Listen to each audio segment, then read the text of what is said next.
강혜신의 오늘의 미국. JD 벤스 연방 상원 의원이 공화당 부통령 후보 수락 연설에서 강조한 두 가지는 잊혀진 미국인들을 위해 싸우겠다는 것과 대선 후보 트럼프에 대한 찬사였습니다. 벤스 후보가 연설하기 직전에는 트럼프 후보의 첫 번째 손녀가 할아버지의 인간적인 면을 부각시켰습니다. 공화당 전당대회는 골드스타를 받은 참전 용사나 노조 지도자, 유대계 운동가 등을 무대에 등장시킨 좋은 각본으로 진행됐습니다.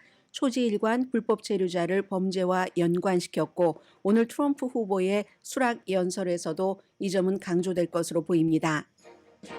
불법 체류자 악마화는 합법 신분이지만 백인이 아닌 다른 모든 소수 인종이 피해를 보게 됩니다. 또 불법 체류자가 합법 체류자나 미국 태생 미국인보다 범죄를 덜 저지른다는 게 통계입니다. 그럴 만한 이유가 있고 9시 35분경에 자세히 전해드립니다. 트럼프 벤스 티켓에서 JD 벤스 부통령 후보에 대해서는 테크업계에서는 무척 좋아하고 기득권 기업은 그를 무서워합니다. 역시 9시 35분경 전해드립니다.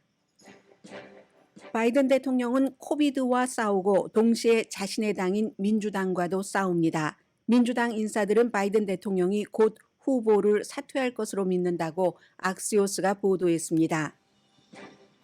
연방 상원에 도전하는 캘리포니아주 출신의 민주당 중진 아담 셰프 하원 의원이 바이든 사퇴를 들고 나왔고 전현직 대표 또 지도자들도 마찬가지로 사적으로 바이든 대통령에게 공화당에게 승리를 안길 수 있는 위험을 알리고 있습니다. 무엇보다 돈이 말라갑니다. 트럼프 전 대통령 암살 미수 사건은 여러 가지가 의문입니다. 오늘 아침부터는 트럼프 전 대통령의 총격 이후 부상 그리고 건강 상태에 대해서 대중이 알 수 없다는 문제가 제기됐습니다. 비밀 경호 실패는 여성을 비밀 경호원으로 하는 게 부적합하다는 공화당의 주장이 단순함을 넘어 미국 사회의 다양성, 형평성, 포용성으로 연결됩니다. 여러분 안녕하십니까? 오늘의 미국 강혜신입니다. 오늘 아침부터는 어제 오후부터 민주당의 바이든 대통령 그 사퇴 여부에 바람이 또 확 바뀌었습니다. 지금 텔레비전에는 낸시 펠로시 하원 의장이 보이는데 낸시 펠로시 하원 의장을 바이든 대통령이 메달을 달아줬던가요? 그런데 낸시 펠로시 그런 바이든에게 메달을 받은 그런 펠로시가 지금 제일 중요하다. 왜냐하면 공개적으로 낸시 펠로시만 민주당의 다른 상원, 하원, 중진 의원들 가운데서는 바이든 대통령 물러나셔야지 됩니다. 이런 얘기를 하지 않았기 때문입니다. 그러나 사적으로는 이길 수 없다. 여론이 말해준다. 이 얘기를 분명히 전했다고 하고요. 굉장히 중요한 뉴스지만 저는 오늘 아침 지금 이 섹션에서는 공화당의 전당대회 사흘째부터 좀 정리를 해드리겠습니다. 항상 전당대회는 나흘 동안 진행되고 어느 당이나 사흘과 나흘째가 중요합니다. 사흘째는 부통령 후보 수락 연설이 있었고 그러면 아무리 대통령 중심제고 부통령이 큰 역할을 하지 못한다 할지라도 굉장히 주목받습니다. 더군다나 이 JD 벤스라는 공화당의 지금 부통령 후보는 트럼프 전 대통령, 즉 공화당의 대선 후보가 나이가 많기 때문에 78세잖아요. 물러날 때가 되면은 82세, 지금 바이든 대통령과 나이가 같아집니다. 그렇기 때문에 그의 어떤 입장이라든가 이런 거 굉장히 중요하고요. 해서 다른 어느 때보다도 부통령 후보 수락 연설을 한 어젯밤은 공화당에게 너무나 중요한 밤이었습니다. 항상 한국식대로 하죠. 중요한 것은 조금 뒤로 미루고 우선 어제 그 공화당 사흘째에는 어떤 게 있었냐면요. 외교 정책이 주요 이슈였었는데 이 부통령 후보가 연설 제일 중요한 사람이니까 이건 미국도 마찬가지네요. 맨 마지막에 나왔는데 그 전에 우선 트럼프 전 대통령의 아들, 트럼프 전 대통령의 큰아들입니다.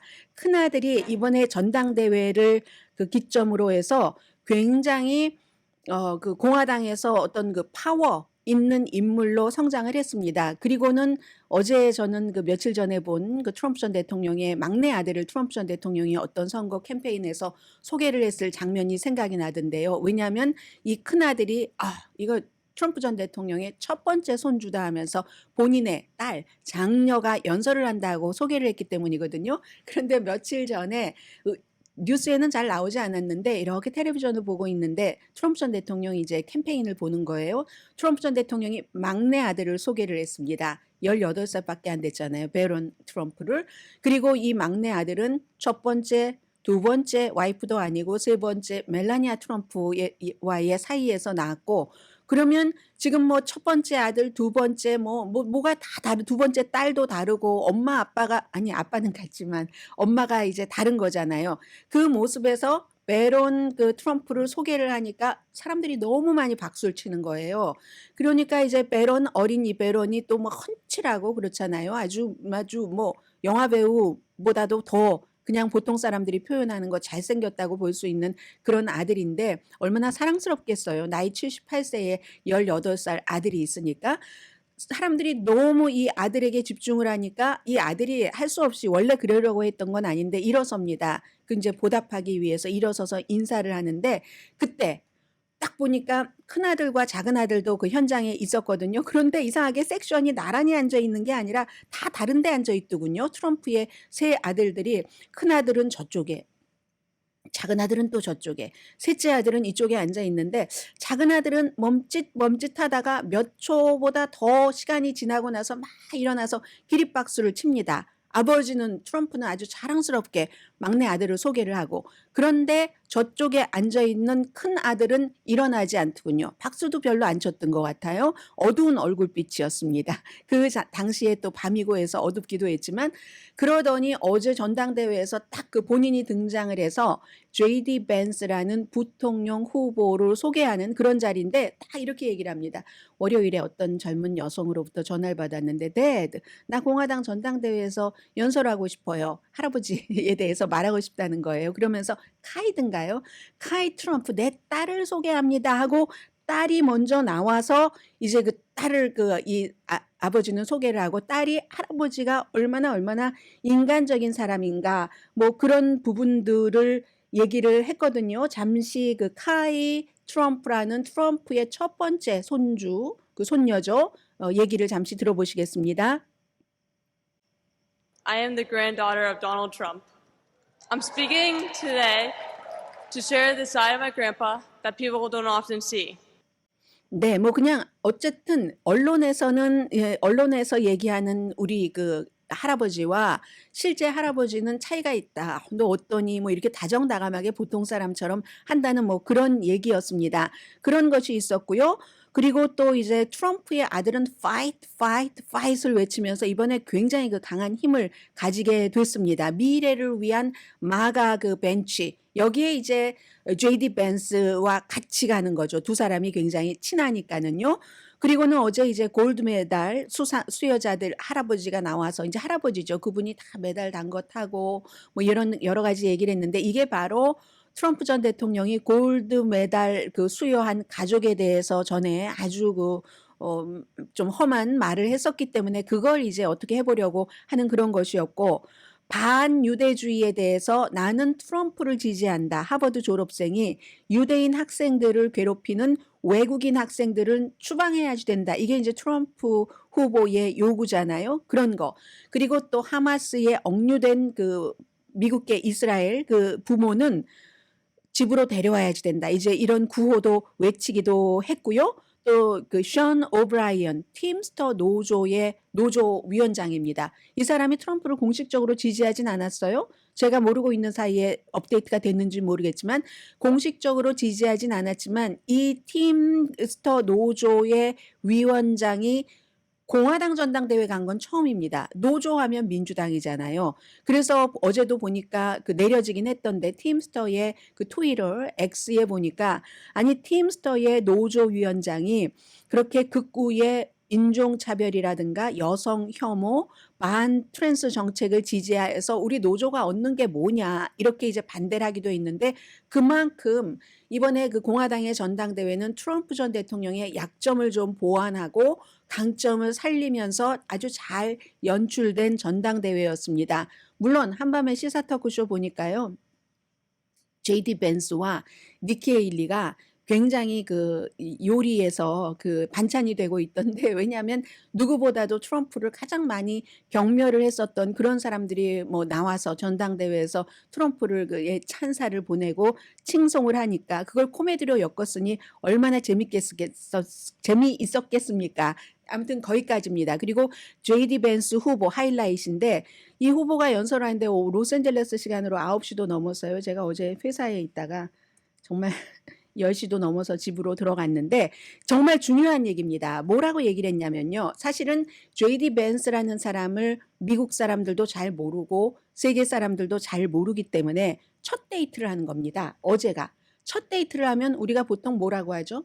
자기를 소개를 하죠. 35분 동안 연설을 했는데 그 연설에서 이제 자기 소개를 하면서 가장 중요했었던 것은 와이프를 먼저 얘기를 해야 되겠네요. 항상 부통령 후보를 소개할 때는 그 와이프가 먼저 나와서 얘기를 하죠. 나의 남편을 소개를 한다 하는데 법대에서 만나서 굉장히 처음에는 호기심으로 나에게 접근을 했었고 이 사람 굉장히 단순한 사람이다. Meat and potato guy라고 보통 얘기하잖아요.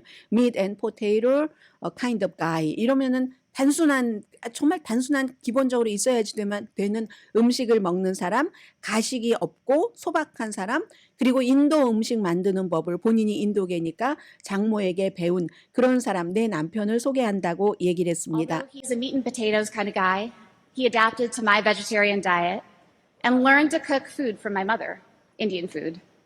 네, 베지테리안 또 남편이 다 이렇게 어답트를 했다고 얘기를 하네요. 그리고 조곤조곤 이 와이프는 유샤 벤스 어제 중요한 인물이라고 말씀을 드렸잖아요.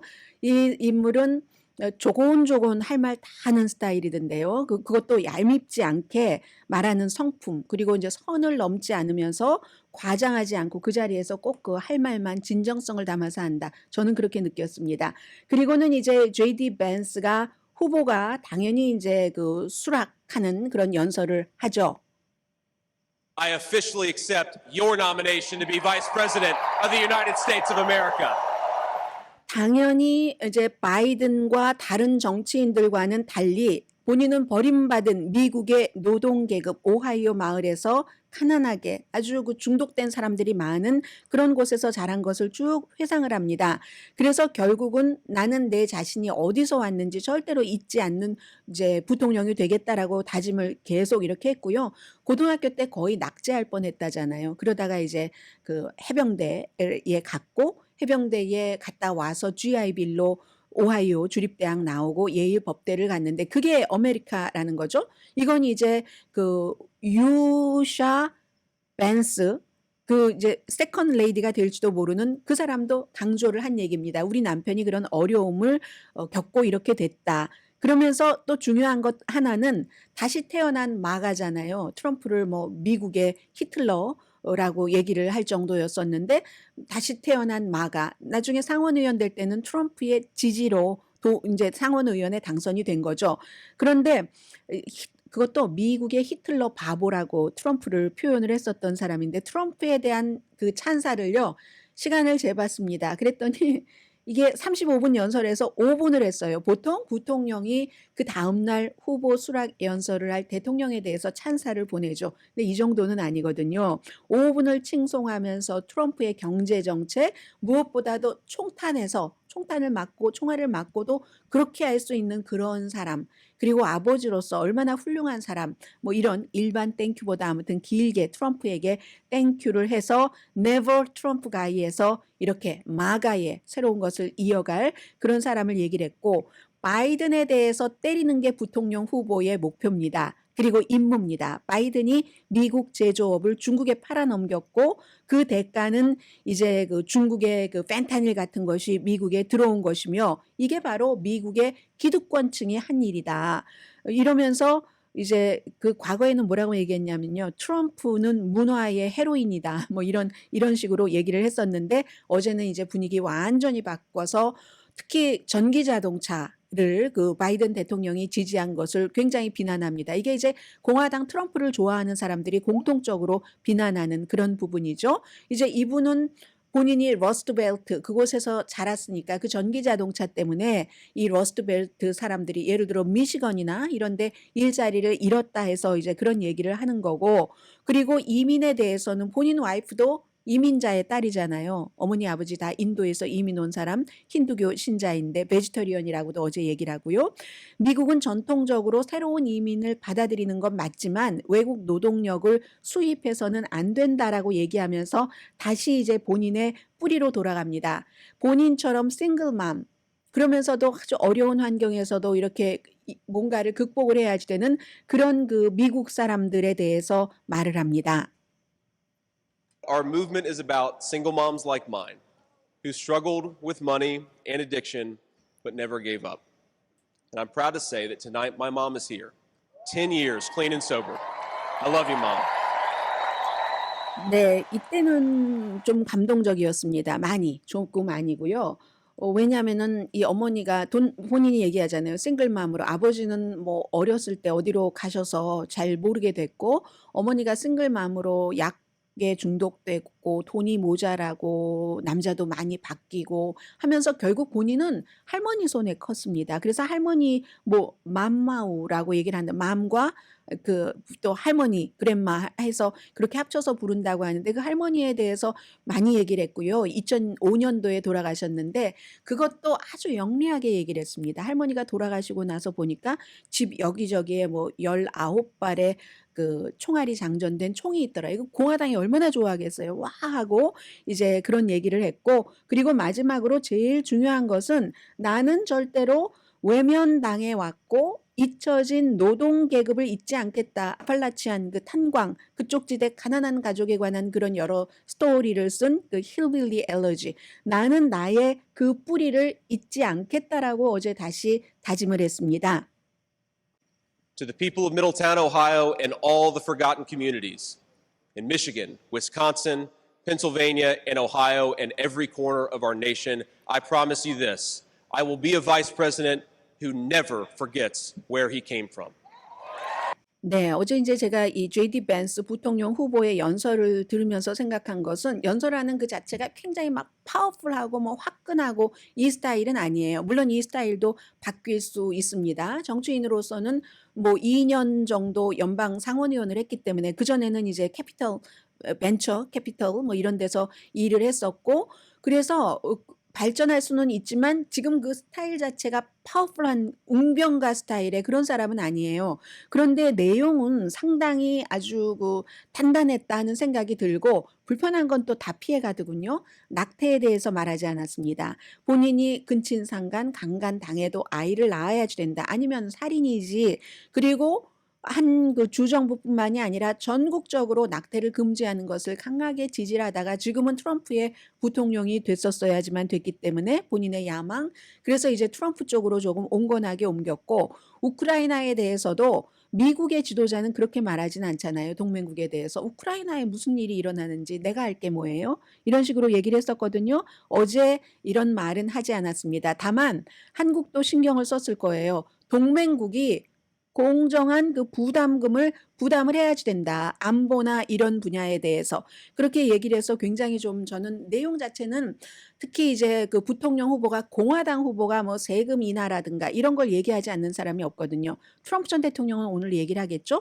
근데 이 사람은 본인의 뿌리가 그런 노동계층, 가난하고 마약에 막 찌들어서 사는 사람들, 돈도 없으면서 그런 그 뿌리 이런 것에 이렇게 있기 때문에 부자를 위한 세금 감면을 하자, 이런 얘기는 어제 하지 않았다는 것, 그런 게 있고, 그리고 뭐 소셜 시큐리티에 대해서는 우리가 그거 보장을 하겠다라고 얘기를 하는데, 어떻게 소셜 시큐리티의 대부분이 세금에서 오는 것인데 이 부분을 세금을 올린다고 하는 부자에 대한, 무슨 뭐 1억 달러 이상 있는 사람, 이런 사람에 대해서 세금을 올린다고 하는 바이든의 정책이 성공을 해도 모자란데, 어떻게 트럼프 행정부는 차기 행정부가 되면은 부자에 대한 세금을 내린다고 하면서도 소셜 시큐리티를 가만히 지키겠다고 하는 건지 그건 모릅니다. 그런 부분에 대해서는 얘기를 하지 않았고요.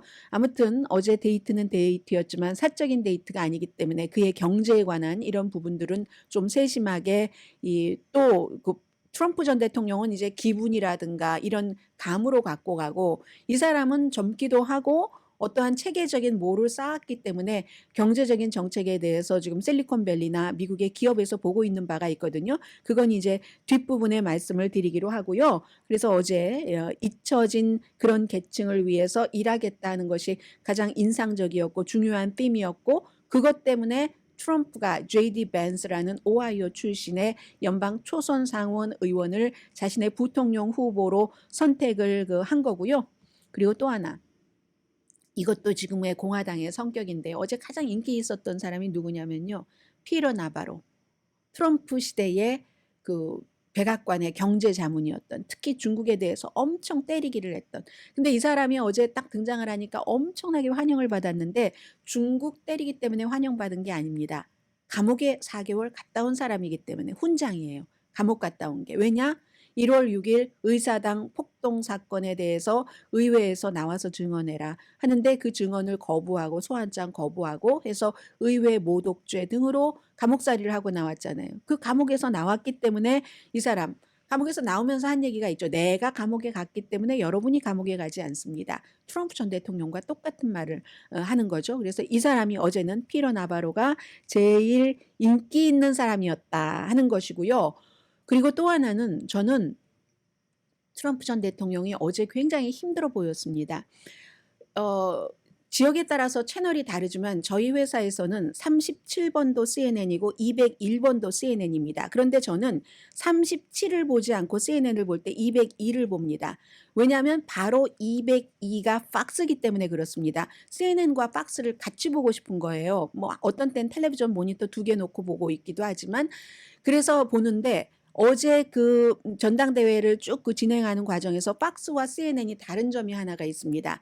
CNN은 처음부터 끝까지 거의 특별한 경우 잠깐을 빼고는 트럼프 전 대통령의 모습을 오른쪽 아래에 계속 화면에 걸어 놓습니다. 연단에서 누가 얘기를 하던. 그런데 그 트럼프 전 대통령의 모습은 총에 맞기 전보다는 지금 당연히 그렇지 않겠어요? 너무너무 수척하고 그리고 그 스태미너도 많이 떨어져 있고 어떤 때는 눈도 또 감습니다. 박수를 쳐도 손녀딸이 나와서 연설을 해도 그냥 미적지근하게 박수치는 평소의 트럼프 전 대통령에 비해서 그런 모습인데 끝까지 CNN은 보여줍니다. 팍스는요 전혀 그 모습 없습니다. 오히려 보여줘야지 된다면 트럼프를 부각시킨다면 팍스가 더 그랬어야지 될지 모릅니다. 지금 트럼프 전 대통령의 그 에너지 레벨도 굉장히 낮다. 하는 건 말씀드리고요. 그러나 오늘 본인의 수락 연설 적어도 부통령 후보가 35분 했으니까 35분보다는 많이 할 것 같은데 그 트럼프 전 대통령의 연설은 기다려지고요. 어제 그래서 저는 트럼프 전 대통령이 이제 저렇게 앉아 있는데 너무 힘들어하는 제 눈과 느낌에 너무 힘들어하니까 제가 너무 안타까운 거예요. 그냥 인간으로서 저분이 총을 맞고 며칠 만에 저렇게 계속 저렇게 앉아 있으니까 너무 힘들어 보이는데 그것도 그 아들이 이 그 J.D. 벤스를 소개하기 전에 연설을 너무너무 또 장황하게 길게 하는 거예요. 길게 하고 게다 대고 딸까지 끼워 넣으니까 본인은 본인의 목표로 좋을지 모르지만 아버지가 너무 힘들어할 텐데 막 그냥 빨리 어떻게 빨리 끝내주고 싶은 것 있죠. 심지어는 J.D. 벤스가 연설을 길게 하는데도 아우 좀 빨리 끝내야지 트럼프 전 대통령이 조금 편안할 텐데 그런 아주 이상한 생각이 들었던 밤입니다.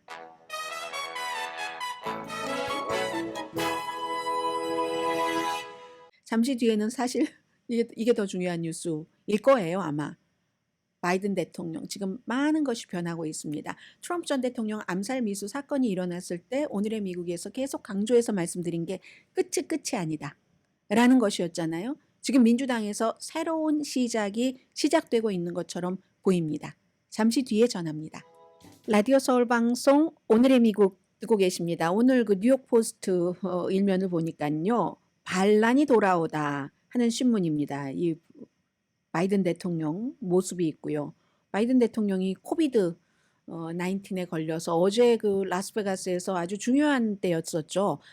히스패닉계 유권자를 중심으로 연설을 하려고 하다가 그거 이제 중단하고 지금 델라웨어 집에 가 있습니다. 그리고 오늘 AP통신이 그 여론조사한 것 보니까 민주당 유권자의 3분의 2가 바이든 대통령이 후보 사퇴하기를 원한다.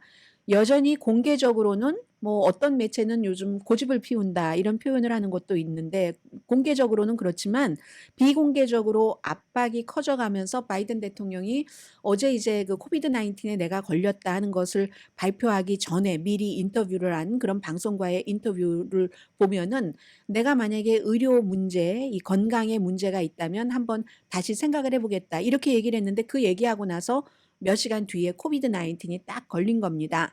그래서 뭐 아무튼 견뎌낼 수 없는 정도의 압박이라고 할까요? 지금 뉴욕 포스트만 보더라도 아담 쉬프가 바이든 존 머스트 고라고 하고 뭐 3분의 2의 유권자가 가라고 하고 계속 이제 푸쉬를 하고 있다라는 얘기를 하고 있습니다. 게다 대고 무엇보다도 제일 중요한 건 바이든이 코비드에 걸렸다는 이런 것을 일면에 실어놨고요. 그래서 바이든이 코비드와도 싸우고 민주당과도 싸운다 하는 얘기를 말씀드린 겁니다. 그 팍스로이드를 복용을 했죠. 그 항바이러스제. 그래서 약간 마일드한 증상을 겪는다고 했는데 바이든 대통령이 이 기자들에게 이 코비드다 하고 발표하기 전에 굉장히 이제 기침 같은 것을 심하게 많이 했었고요. 2주일 전에 ABC 방송과 인터뷰할 때 갓만이 줘, 너 내려가야지 돼라고 하면 그 얘기를 듣겠다고 했는데 갓은 안 내려온다고 했잖아요. 이 땅에 지금. 거기에서는 이제 많이 달라진 겁니다. 의료, 건강에 문제가 있으면 내가 다시 고려를 해보겠다 했는데 코비드는 누구나 다 걸리죠. 요즘에 많이 걸립니다. 그런데 문제는 타이밍이죠. 바이든 대통령에게는 며칠 동안 격리를 해야지 되는 타임이 이제 오늘 텍사스 어스틴에 가 있어야지 되나요? 히스패닉계 뭐 어필하고 하기 위해서. 그런데 지금 뭐 비치 집에 델라웨어에 집에 가 있으니까 이거 너무 중요하고 그 타이밍도 그 타이밍이지만 민주당이 다시 트럼프 전 대통령 암살 미수 사건이 있었을 땐 거기로 쫙 빨려 들어갔으니까 뉴스가 가만히 있다가 지금 이제 다시 그 민주당들이 본인들의 선거가 위험해지니까 그러니까 이제 내려가시오라고 얘기를 할 수밖에 없잖아요. 아담 쉬프 버뱅크가 지역구인 캘리포니아주의 연방 하원 의원, 연방 상원 선거에 나가는데 바이든이 계속 있으면 내가 위험하다 본선거에서 이렇게 아주 직접적으로 얘기를 합니다. 그래서 오늘 LA 타임스도 일면을 보면은요. 아담 쉬프가 바이든이 to end his bid 이 후보로 나가는 것을 중단하기를 원한다 하는 겁니다. 지금 바이든 계속 있어도 돼요 하는 뭐 이런 정치인들은 별로 이 바이든 대통령이 있어도 본인의 정치적인 이력에 아무 관련이 없는, 아무 이해상충이 없는 그런 지역구에서 일하는 정치인들만 바이든을 그냥 있어야지 된다라고 얘기를 하고 그렇지 않고 너무 직접적으로 내가 이거 정말 아닌 게 아니라 나 떨어질지도 모르겠어? 될 것 같았는데 이렇게 생각하는 정치인들은 말을 할 수밖에 없다는 거죠. 암살 미수 사건 이후에 트럼프 전 대통령이 금방 월요일부터 토요일에 사건이 있었는데 전당대회 나흘 내내 이제 나오고 하니까 이게 이제 국민들도 건강은 괜찮은가 보다라고 생각을 해서 그런 이제 틈이 생기는 거죠.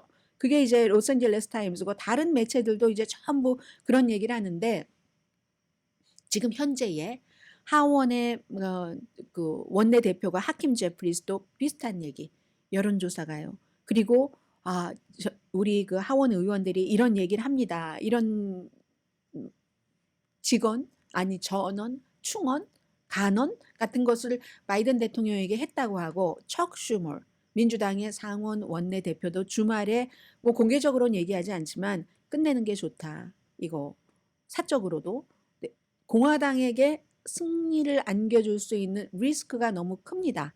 미스터 프레지던트 이렇게 얘기를 했다고 하거든요. 그렇기 때문에 이건 이제는 낸시 펠로시만 쳐다봐야지 되겠네 하면서 텔레비전에 낸시 펠로시가 많이 보이는 겁니다. 더군다나 아담 쉬프라는 정말 중진 트럼프 전 대통령 탄핵 때 이 사람이 정보위원회의 위원장으로서 회의도 주재하고 많은 일을 했었죠. 그리고 아담 쉬프는 낸시 펠로시와 가깝습니다. 다이언 파인스타인 연방상원 의원의 그 연방상원 의석이 남았을 때 그가 숨짐으로 인해서 그 자리에 얼마나 많은 사람이 도전을 했습니까? 그럴 때 낸시 펠로시라는 정말 파워가 있는 민주당의 그 최고 그 리더가 지지했었던 사람은 아담 쉬프입니다. 그럼 아담 쉬프가 하면 그 다음에 낸시 펠로시가 한다는 거고 낸시 펠로시 뜻도 아담 슈프의 뜻이다. 아담 슈프가 먼저 한번 쳐준 것이다. 이렇게 보는 겁니다. 그러나 그럼에도 불구하고 정말 그럼에도 불구하고 바이든 대통령이 그대로 간다면 글쎄요.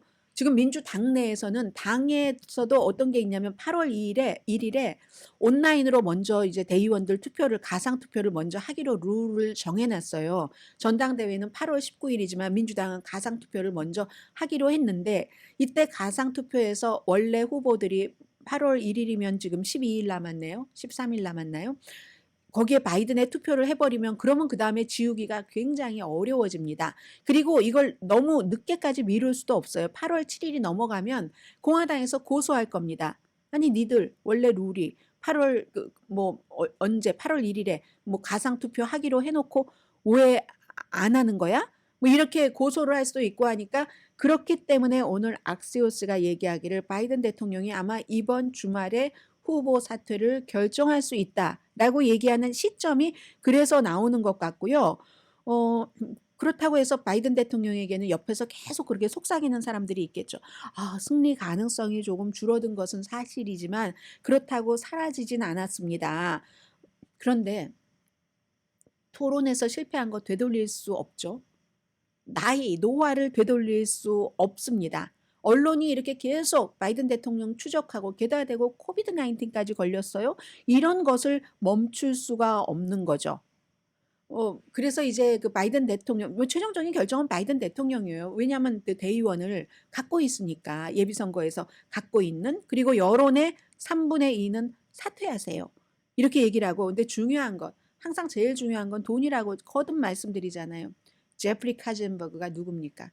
이 사람이 뭐 디즈니 등등에서 이런 뭐 영화 테크놀로지 업계에서 일한 사람인 것뿐만이 아니라 현재 바이든 대통령의 그 선거위원회 공동위원장입니다. 카젠버그가 바이든 대통령에게 얘기를 했답니다. 돈 들어오는 게 멈추고 있습니다. 기부자들이 돈 주기를 멈춥니다. 그리고 기부자들이 오히려 정치인들에게 전화를 걸어서 빨리 바이든 대통령 사퇴하라고 압박하라고 합니다. 이렇게 얘기를 하고 있거든요. 그러니까 결정적으로는 최종적인 순간에는 바이든 대통령 마음이 더 있고 싶던 아니면 가족이나 수십 년 동안 함께 일했던 사람들이 희망을 보는 거잖아요. 아예 없는 건 아니죠. 사실은 가능성이라는 건 해봐야지 아니까 낙태 문제라든가 이런 것을 잘 조절을 하면은 뭐 풀뿌리 운동을 하면서 본인이 얼마나 잘했는가 하는 것을 요즘 경제와 맞춰서 또 그걸 설득을 시킬 수 있다면 지금까지 설득을 못 해왔지만 그리고 임기 2기에 대한 구체적인 비전 같은 것도 확실히 제시를 하고 그러면 이제 이게 암살 시도에서 시간이 흘러가면서 트럼프 전 대통령에 대한 동정이나 그 사람 정말 대단해. 그럴 때 그럴 수 있는 사람은 없어. 하는 마음도 있지만 그렇다고 싸우자야? 이거 사실은 냉정하게 단합하자. 나 괜찮다. 이거로 보복하지 말아라 해야 되는 거 아니야. 이런 사람들도 늘어나지 않겠어요? 중간 무당파 이런 사람들 가운데서는 그런 것이 트럼프도 지금이 이제 최고죠. 그 이점, 암살 미수에 대한 이점을 누리는 건 시간이 지나면서 사람들은 잊어버리거나 저거 너무 써먹네. 너무 분열되겠네. 나중에는 이렇게 생각할 수도 있고 하니까 바이든 대통령이 대선 후보로서 트럼프를 이긴다는 것이 가능성이 전혀 없는 건 아닙니다. 그러나 뭉쳐야지 사는 이때에 민주당이 거의 모두가 등을 돌리고 낸시 펠로시마저도 이제 바이든 대통령에게 그렇게 말을 한다면 대통령이 뭐 어찌할 수 없을 것 같기도 하고요. 어쨌든 선택은 바이든 대통령이 하는 거죠. 역사의 영웅이 되든지 아니면 바이든 기념관이 안 만들어지든지 누가 그렇게 해서 만약에 트럼프에게 진다면 민주당에서 바이든 대통령 도서관 기념관 만들어준다고 돈을 누가 주겠습니까? 그리고 또 하나는 모든 일을 처리할 때 민주당은 아직까지도 지금 많이 참은 겁니다. 6월 27일부터 지금까지 지금 7월 18일이니까 몇 주일이에요? 3주일인가요? 그냥 무대에서 끌어내리기를 원치 않는 거예요. 민주당은. 바이든 대통령이 무대에서 걸어 나가는 모습을 보이게 하고 싶은 겁니다. 잠시 뒤에 경제 뉴스 전합니다.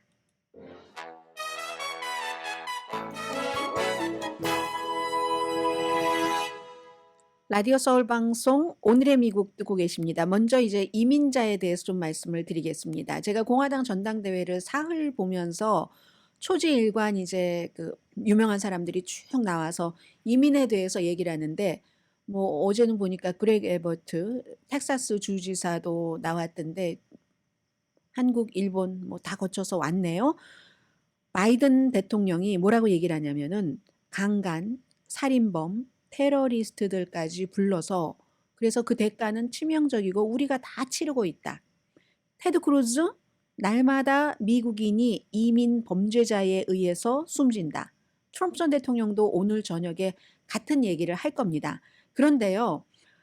그리고 또 역시 그 불법 체류자가 어떤 뭐죠? 그 범죄를 저지른 이런 얘기는 뭐 수없이 많이 이제 얘기가 지금 공화당에서 되고 있습니다. 그런데 오늘 이제 이건 그 뉴욕타임스가 꼼꼼하게 정리를 해놨고 제가 언젠가 비영리 그 재단의 그 연구 결과를 여러분들께 비교적 자세히 말씀드린 적이 있는데 거의 일치를 합니다.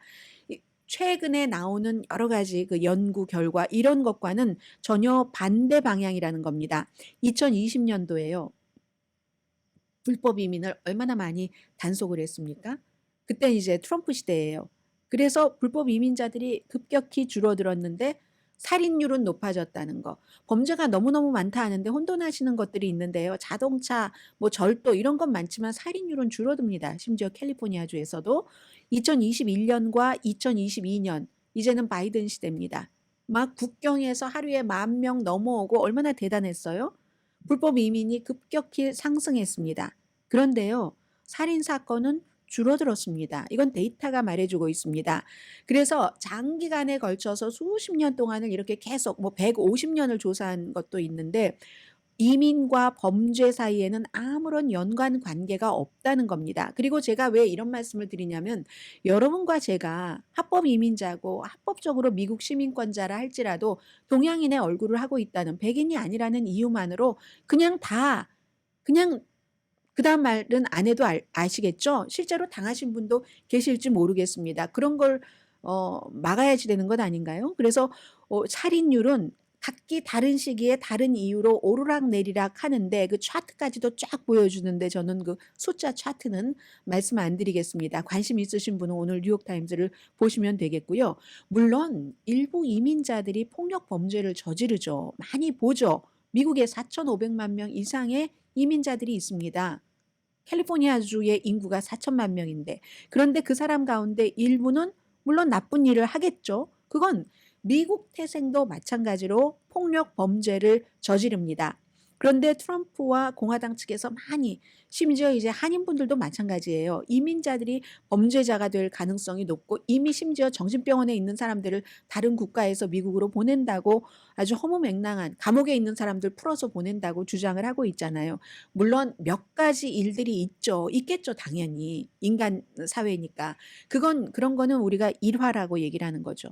시스템적으로 그렇게 범죄가 이민자, 불법 체류자에게 많다 하는 것은 아닙니다. 데이터는 오히려 반대입니다. 물론 국경과 불법 이민 사이에는 심각한 문제가 있지만 이민자들은 범죄를 저지를 불법 체류자들은 가능성이 오히려 적다는 얘기를 하고 있습니다. 왜냐하면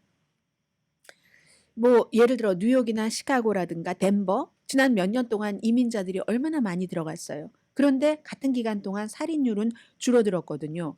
텍사스도 마찬가지예요. 지금 그렉 에버트 텍사스 주지사 어제 엄청나게 아주 험한 말 많이 했는데 텍사스도 국경 카운티 있죠. 그쪽이 전체보다 강력한 그 범죄율이 낮다는 이런 분석들 나오고 있거든요. 그래서 개별적인 범죄와 추세, 트렌드가 아니라는 거죠. 불법 체류자들은 다 범죄를 저지르는 그 트렌드 속으로 들어가는 이거는 안 된다는 겁니다. 실제로는 이민자들은 불법이건 아니면 합법이건 미국에서 태어난 사람보다 범죄를 저지를 가능성이 낮고 실제로 감옥에 들어가는 사람도 그 숫자를 비교해 보면 훨씬 작습니다.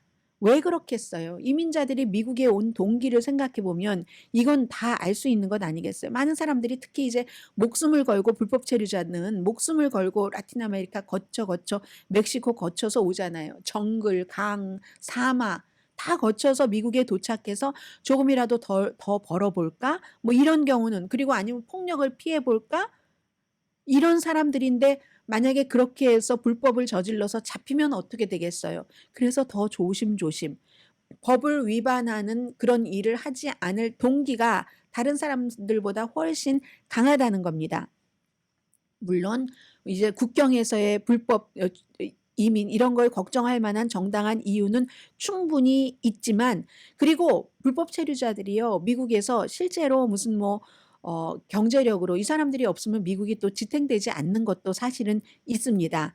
그런데 이게 이민이 불법 체류자의 이민을 계속 강조하다 보면은 어떤 게 되냐면 그게 고정관념과 인종차별을 고착화시킵니다. 합법 이민자들도 백인이 아니면은 그럼 다 저 사람이 불법이야 합법이야 내가 알 수가 없잖아 이렇게 얘기를 하면서 굉장히 적대적인 그런 대우를 받는다는 사람이 있다고 그 뉴욕타임즈는 취재 결과를 보도를 합니다. 막 아주 코앞에서 무례하기 이를 데 없는 아주 건방진 말을 하거나 지하철에서 내가 백인이 아니니까 자리를 훌쩍 떠버린다는, 저 사람 범죄자니까 강간범일지 모르니까 그러니까 내가 피하는 게 수야, 이런 그 모욕을 받는다는 얘기입니다. 모든 이민자를 결국은 똑같은 방식으로 폭력적으로 본다는 겁니다. 그래서 지금 공화당이 무조건적으로 이제 그 불법 이민자, 불법 체류자들을 뭐 범죄자다 하는 것을 한국 분들은 아니 합법적인 이민자에게 얘기하는 게 아니고 불법적인 이민자를 말하는 거잖아라고 얘기하시는 분들이 계시는데 그게 결국은 다 그게 그거라니까요. 이 하나 아이템밖에 말씀 못 드리겠네요. 이 섹션에서는요.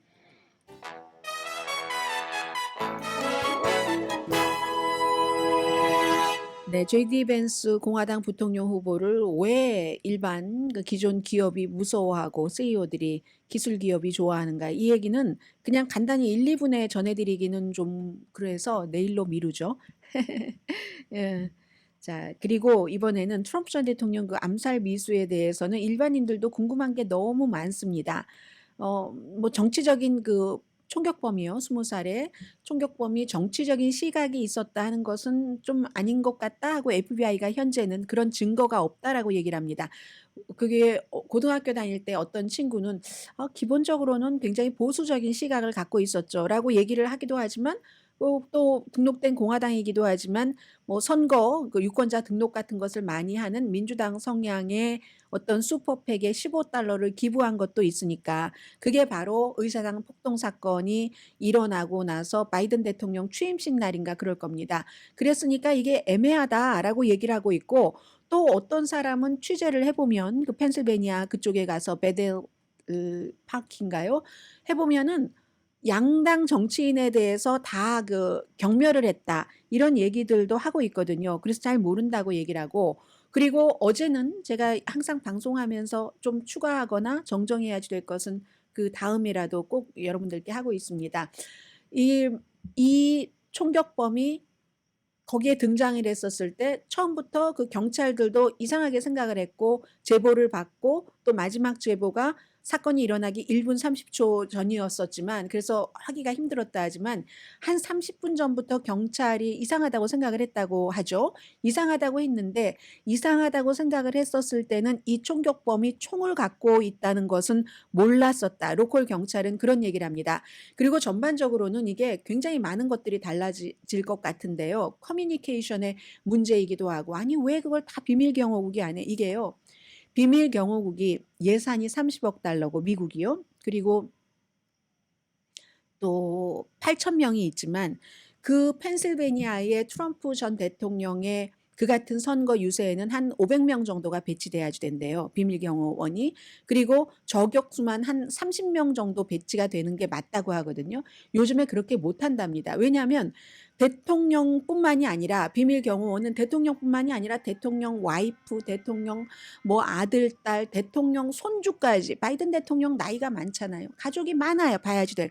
만약에 이건 트럼프 전 대통령이 재선되면 더 할 겁니다. 트럼프 전 대통령이 바이든 대통령보다 자녀들이 얼마나 많아요. 자녀들이 또 자녀들을 또 얼마나 많이 낳아요. 이런 문제 때문에 지금 아마 다음 주 월요일에 비밀 경호국장이 의회에 나가서 청문회에 출석을 하는데 아마 비밀 경호원들은 숫자가 늘어날 것 같고 그렇기 때문에 다 비밀 경호국에서 못하고 일부는 모자라니까 그 현지의 법 집행관에게 떠넘기는 겁니다.